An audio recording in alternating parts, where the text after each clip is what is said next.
নমস্কার, সবাইকে জানাই শুভ সকাল। শীতের সকালে হালকা হালকা রোদে আমরা এখন বেরিয়ে পড়েছি কোথাও যাওয়ার জন্য। কোথায় যাওয়ার জন্য বলো তো? সেটা না হয় একটু পরেই বলি, ততক্ষণ তোমরা শীতের সকালটা এনজয় করো। ভিডিওটা যখন করা তখন বাজে ঘড়িতে ঠিক সকাল 7টা। আর এই সকাল সকাল কোথাও বেরোলে আমার ছোটবেলায় টিউশনে যাওয়ার কথা মনে পড়ে যায়।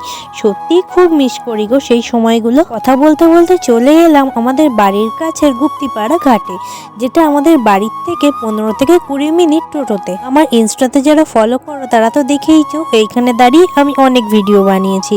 আর এই জায়গাটা দেখো কি সুন্দর লাগছে। সামনে থেকে কিন্তু বেশিক্ষণ তাকিয়ে থাকা যাচ্ছিল না। সবারই এই দৃশ্যটা খুবই ভালো লাগছিল, তাই তোমাদের সাথে শেয়ার করলাম। আর হ্যাঁ, তোমরা নিশ্চয়ই ভাবছি এত কিছু দেখিয়ে ফেললাম, আমাকে তো দেখালাম না। এই যে দেখো আমি চলে এসেছি। মনে হচ্ছে না ঠোঁটে অনেক লিপস্টিক লাগিয়েছি, একদম গ্লসি লিপস্টিক।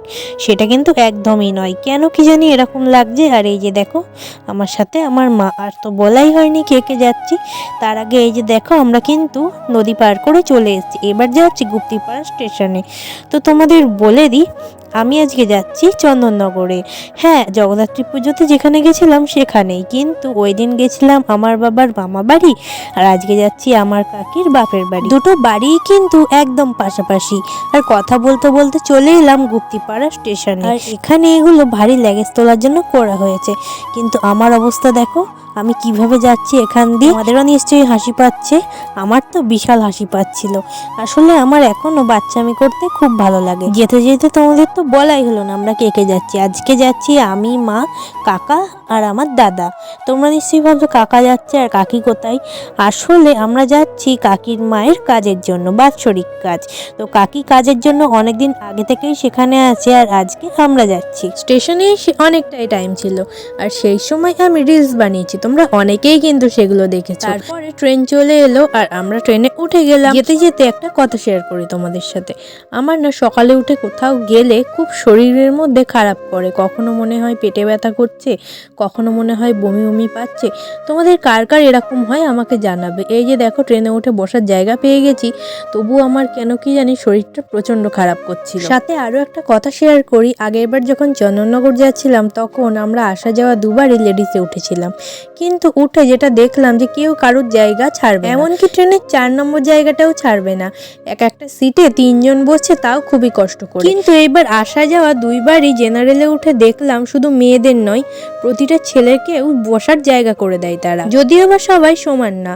এইবার ভালো এক্সপিরিয়েন্স হয়েছে বলে যে কখনো খারাপ এক্সপিরিয়েন্স হয়নি এমনটা কিন্তু না।